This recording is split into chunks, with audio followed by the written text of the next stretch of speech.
श्रीमद् भागवत गीता अध्याय 11 विश्वरूप दर्शन योग। अर्जुन द्वारा विश्वरूप के दर्शन के लिए प्रार्थना। अर्जुन ने कहा, मुझ पर कृपा करने के लिए आपने जो परम गोपनीय आध्यात्मिक विषय ज्ञान दिया है, उस उपदेश से मेरा यह मोह दूर हो गया है। हे कमल नयन, मैंने आपसे समस्त सृष्टि की उत्पत्ति तथा प्रलय और आपकी अविनाशी महिमा का भी वर्णन विस्तार से सुना है। हे परमेश्वर, आपके द्वारा वर्णित जैसा आपका वास्तविक रूप है, मैं वैसा ही देख रहा हूं। किंतु हे पुरुषोत्तम, मैं आपके ऐश्वर्य युक्त रूप का प्रत्यक्ष दर्शन करना चाहता हूं। हे प्रभु, यदि आप उचित मानते हैं कि मैं आपके उस रूप को देखने में समर्थ हूं, तब हे योगेश्वर, आप कृपा करके मुझे अपने उस अविनाशी विश्व रूप में दर्शन दीजिए। श्री भगवान ने कहा, हे पार्थ, अब तू मेरे सैकड़ों हजारों अनेक प्रकार के अलौकिक रूपों को और अनेक प्रकार के रंगों वाली आकृतियों को भी देख।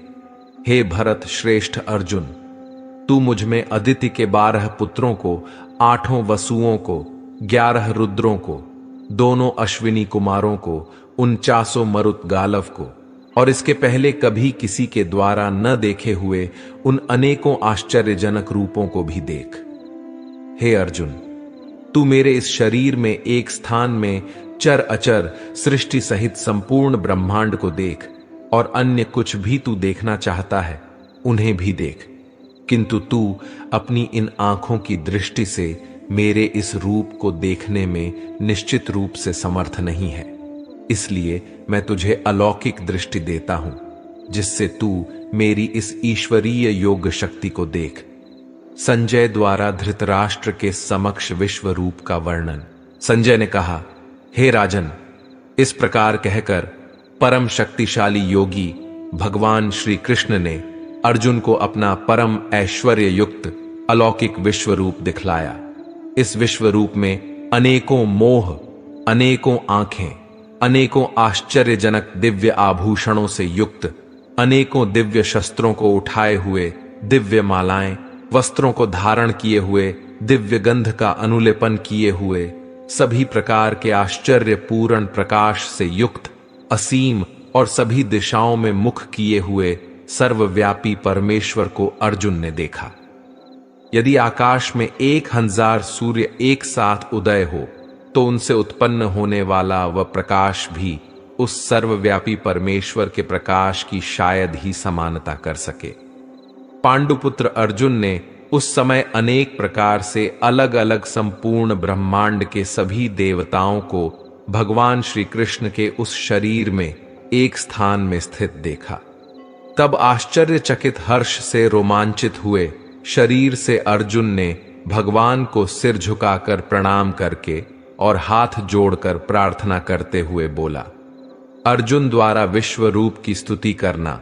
अर्जुन ने कहा, हे भगवान श्री कृष्ण, मैं आपके शरीर में समस्त देवताओं को तथा अनेकों विशेष प्राणियों को एक साथ देख रहा हूं, और कमल के आसन पर स्थित ब्रह्मा जी को, शिव जी को, समस्त ऋषियों को और दिव्य सर्पों को भी देख रहा हूं। हे विश्वेश्वर, मैं आपके शरीर में अनेकों हाथ, पेट, मुख और आंखें तथा चारों ओर से असंख्य रूपों को देख रहा हूं। हे विश्वरूप, न तो मैं आपका अंत, न माध्य और न आदि को ही देख पा रहा हूं। मैं आपको चारों ओर से मुकुट पहने हुए, गदा धारण किए हुए और चक्र सहित अपार तेज से प्रकाशित देख रहा हूं, और आपके रूप को सभी ओर से अग्नि के समान जलता हुआ सूर्य के समान चकाचौंध करने वाले प्रकाश को कठिनता से देख पा रहा हूं। हे भगवान, आप ही जानने योग्य परब्रह्म परमात्मा है। आप ही इस जगत के परम आधार हैं। आप ही अविनाशी सनातन धर्म के पालक हैं, और मेरी समझ से आप ही अविनाशी सनातन पुरुष हैं।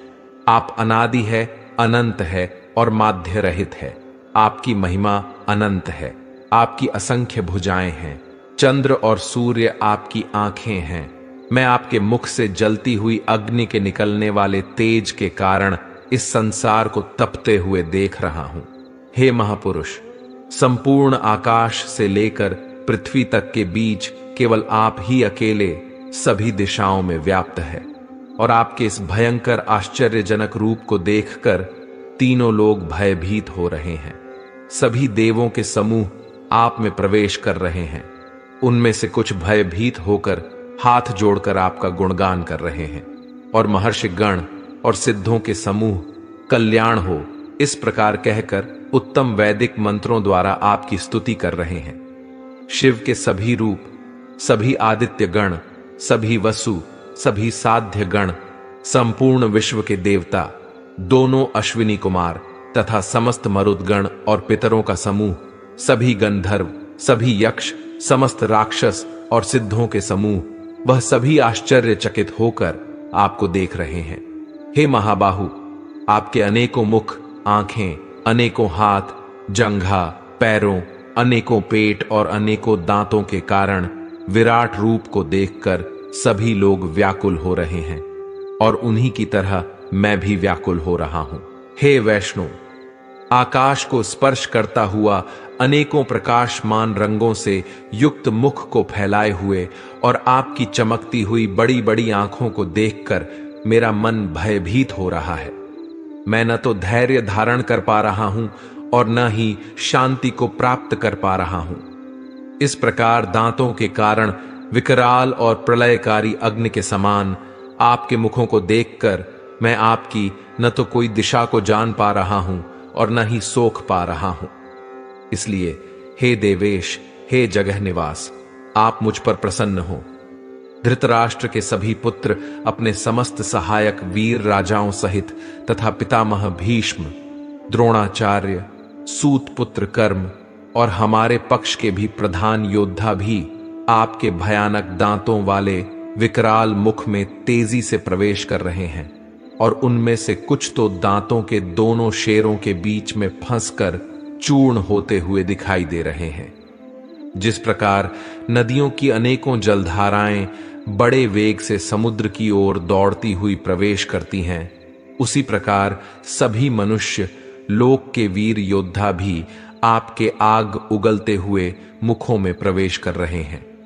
जिस प्रकार पतंगे अपने विनाश के लिए जलती हुई अग्नि में बड़ी तेजी से प्रवेश करते हैं, उसी प्रकार यह सभी लोग भी अपने विनाश के लिए बहुत तेजी से आपके मुखों में प्रवेश कर रहे हैं। हे विश्वव्यापी भगवान, आप उन समस्त लोगों को जलते हुए सभी मुखों द्वारा निगलते हुए सभी ओर से चाट रहे हैं, और आपके भयंकर तेज प्रकाश की किरणें संपूर्ण ब्रह्मांड को आच्छादित करके झुलसा रही हैं। हे सभी देवताओं में श्रेष्ठ, कृपा करके आप मुझे बताएं कि आप इतने भयानक रूप वाले कौन हैं। मैं आपको नमस्कार करता हूं। आप मुझ पर प्रसन्न हो। आप ही निश्चित रूप से आदि भगवान हैं। मैं आपको विशेष रूप से जानना चाहता हूं, क्योंकि मैं आपके स्वभाव को नहीं जानता हूं। भगवान द्वारा अपने प्रभाव का वर्णन श्री भगवान ने कहा, मैं इस संपूर्ण संसार का नष्ट करने वाला महाकाल हूं। इस समय इन समस्त प्राणियों का नाश करने के लिए लगा हुआ हूं। यहां स्थित सभी विपक्षी पक्ष के योद्धा तेरे युद्ध न करने पर भी भविष्य में नहीं रहेंगे। हे सव्यसाची, इसलिए तू यश को प्राप्त करने के लिए युद्ध करने के लिए खड़ा हो और शत्रुओं को जीतकर सुख संपन्न राज्य का भोग कर। ये सभी पहले ही मेरे ही द्वारा मारे जा चुके हैं। तू तो युद्ध में केवल निमित्त बना रहेगा। द्रोण, भीष्म, जयद्रथ, कर्ण और भी अन्य अनेक मेरे द्वारा मारे हुए इन महान योद्धाओं से तू बिना किसी भय से विचलित हुए यों युद्ध कर। इस युद्ध में तू ही निश्चित रूप से शत्रुओं को जीतेगा। संजय ने कहा। भगवान के इन वचनों को सुनकर अर्जुन ने हाथ जोड़कर बारंबार नमस्कार किया और फिर अत्यंत भय से कांपता हुआ प्रणाम करके अवरुद्ध स्वर से भगवान श्री कृष्ण से बोला। अर्जुन ने कहा, हे अंतर्यामी प्रभु, यह उचित ही है कि आपके नाम के कीर्तन से संपूर्ण संसार अत्यंत हर्षित होकर आपके प्रति अनुरक्त हो रहा है। तथा आसुरी स्वभाव के प्राणी आपके भय के कारण इधर उधर भाग रहे हैं और सभी सिद्ध पुरुष आपको नमस्कार कर रहे हैं। हे महात्मा, ये सभी श्रेष्ठ जन आपको नमस्कार क्यों न करें, क्योंकि आप ही ब्रह्मा को भी उत्पन्न करने वाले हैं। हे अनंत, हे देवाधिदेव, हे जगत के आश्रय, आप अविनाशी, समस्त कारणों के मूल कारण और आप ही परम तत्व हैं। आप आदिदेव सनातन पुरुष हैं। आप इस संसार के परम आश्रय हैं। आप जानने योग्य हैं तथा आप ही जानने वाले हैं।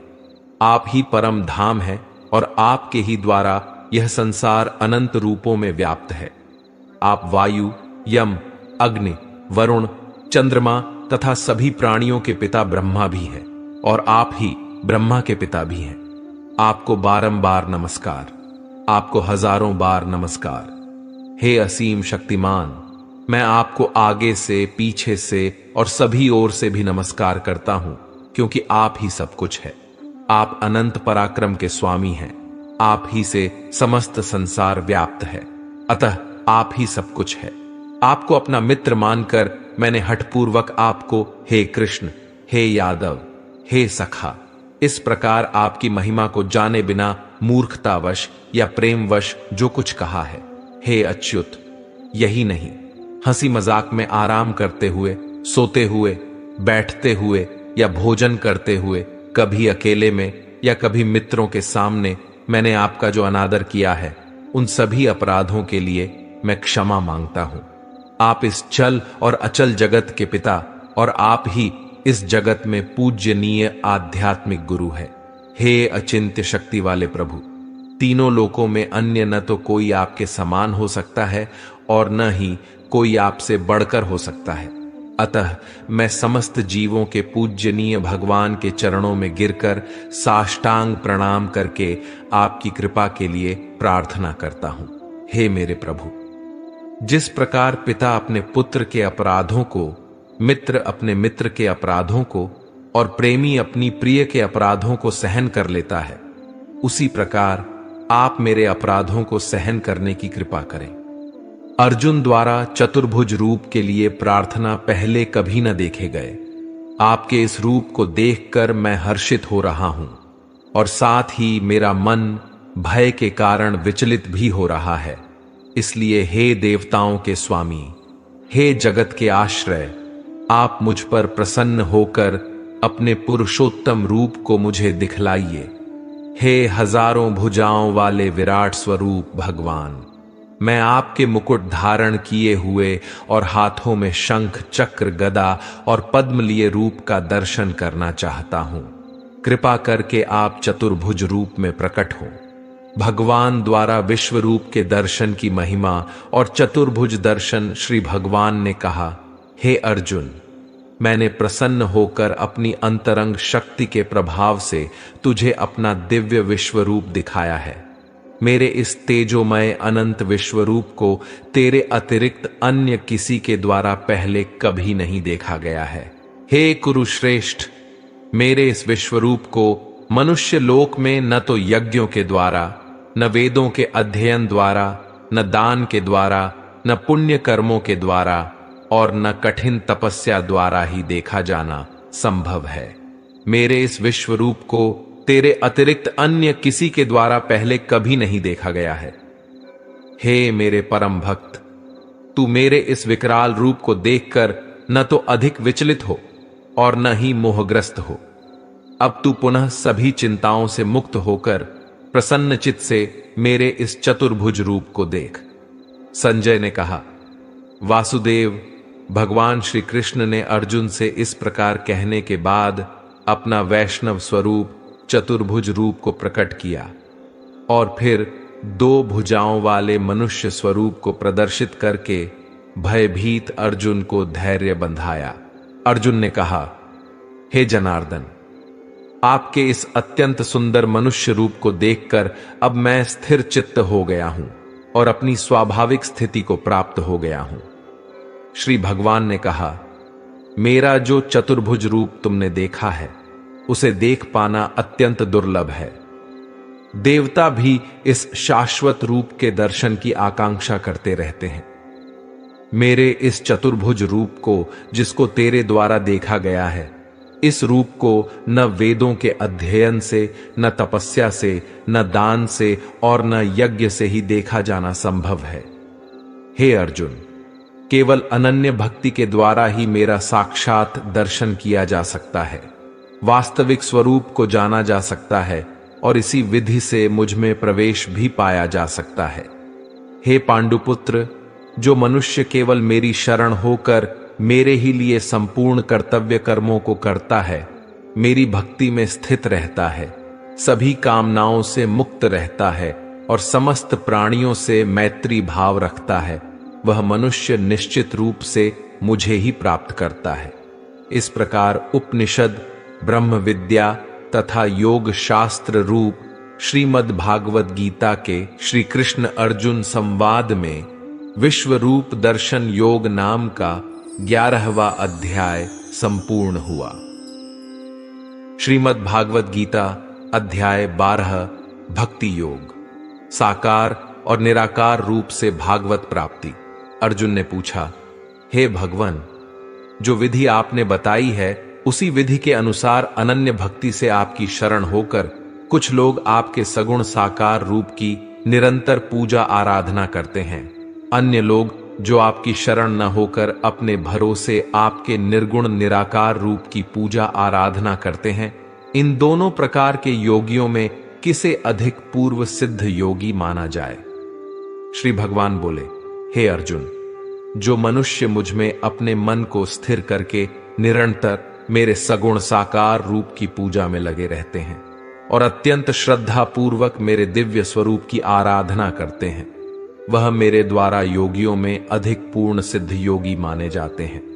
लेकिन जो मनुष्य मन बुद्धि के चिंतन से परे परमात्मा के अविनाशी, सर्वव्यापी, अकल्पनीय, निराकार, अचल स्थित स्वरूप की उपासना करते हैं, वह मनुष्य भी अपनी सभी इंद्रियों को वश में करके सभी परिस्थितियों में समान भाव से और सभी प्राणियों के हित में लगे रहकर मुझे ही प्राप्त होते हैं। निराकार स्वरूप के प्रति आसक्त मन वाले मनुष्य को परमात्मा की प्राप्ति अत्यधिक कष्टपूर्ण होती है, क्योंकि जब तक शरीर द्वारा कर्तापन का भाव रहता है तब तक अव्यक्त परमात्मा की प्राप्ति दुखप्रद होती है। परंतु हे अर्जुन, जो मनुष्य अपने सभी कर्मों को मुझे अर्पित करके मेरी शरण होकर अनन्य भाव से भक्ति योग में स्थित होकर निरंतर मेरा चिंतन करते हुए मेरी आराधना करते हैं, मुझ में स्थिर मन वाले उन मनुष्यों का मैं जन्म मृत्यु रूपी संसार सागर से अतिशीघ्र ही उद्धार कर देता हूं। हे अर्जुन, तू अपने मन को मुझ में ही स्थिर कर और मुझ में ही अपनी बुद्धि को लगा। इस प्रकार तू निश्चित रूप से मुझ में ही सदैव निवास करेगा, इसमें किसी प्रकार का संदेह नहीं है। हे अर्जुन, यदि तू अपने मन को मुझ में स्थिर नहीं कर सकता है तो भक्ति योग के अभ्यास द्वारा मुझे प्राप्त करने की इच्छा उत्पन्न कर। यदि तू भक्ति योग का अभ्यास भी नहीं कर सकता है तो केवल मेरे लिए कर्म करने का प्रयत्न कर। इस प्रकार तू मेरे लिए कर्मों को करता हुआ मेरी प्राप्ति रूपी परम सिद्धि को ही प्राप्त करेगा। यदि तू मेरे लिए कर्म भी नहीं कर सकता है तो मुझ पर आश्रित होकर सभी कर्मों के फलों का त्याग करके समर्पण के साथ आत्मा स्थित महापुरुष की शरण ग्रहण कर उनकी प्रेरणा से कर्म अपने आप होने लगेगा। बिना समझे मन को स्थिर करने के अभ्यास से ज्ञान का अनुशीलन करना श्रेष्ठ है। ज्ञान से ध्यान श्रेष्ठ समझा जाता है और ध्यान से सभी कर्मों के फलों का त्याग श्रेष्ठ है, क्योंकि ऐसे त्याग से शीघ्र ही परम शांति की प्राप्ति होती है। भक्ति में स्थित मनुष्य के लक्षण: जो मनुष्य किसी से द्वेष नहीं करता है, सभी प्राणियों के प्रति मैत्री भाव रखता है, सभी जीवों के प्रति दया भाव रखने वाला होता है तथा ममता से मुक्त, मिथ्या अहंकार से मुक्त, सुख और दुख को समान समझने वाला और सभी के अपराधों को क्षमा करने वाला है। ऐसे लक्षण उन मनुष्यों के हैं जो मेरी भक्ति में स्थित हैं। जो मनुष्य निरंतर भक्ति भाव में स्थिर रहकर सदैव प्रसन्न रहता है, दृढ़ निश्चय के साथ मन सहित इंद्रियों को वश किए रहता है और मन एवं बुद्धि को मुझे अर्पित किए हुए रहता है, ऐसा भक्त मुझे प्रिय होता है। जो मनुष्य न तो किसी के मन को विचलित करता है और न ही अन्य किसी के द्वारा विचलित होता है, जो हर्ष संताप और भय चिंताओं से मुक्त है, ऐसा भक्त भी मुझे प्रिय होता है। जो मनुष्य किसी भी प्रकार की इच्छा नहीं करता है, जो शुद्ध मन से मेरी आराधना में स्थित है, जो सभी कष्टों के प्रति उदासीन रहता है और जो सभी कर्मों को मुझे अर्पण करता है, ऐसा भक्त मुझे प्रिय होता है। जो मनुष्य न तो कभी हर्षित होता है, न ही कभी शोक करता है, न ही कभी पछताता है और न ही कामना करता है, जो शुभ और अशुभ सभी कर्म फलों को मुझे अर्पित करता है, ऐसी भक्ति में स्थित भक्त मुझे प्रिय होता है। जो मनुष्य शत्रु और मित्र में मान तथा अपमान में समान भाव में स्थित रहता है, जो सर्दी और गर्मी में सुख तथा दुख आदि द्वंद्वों में भी समान भाव में स्थित रहता है और जो दूषित संगति से मुक्त रहता है, ऐसा भक्त मुझे प्रिय है।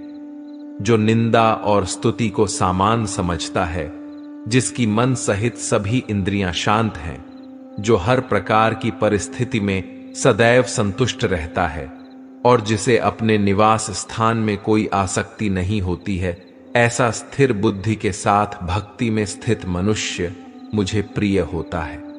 परंतु जो मनुष्य इस धर्म रूपी अमृत का ठीक उसी प्रकार से पालन करते हैं जैसा मेरे द्वारा कहा गया है और जो पूर्ण श्रद्धा के साथ मेरी शरण ग्रहण किए रहते हैं, ऐसी भक्ति में स्थित भक्त मुझको अत्यधिक प्रिय होता है।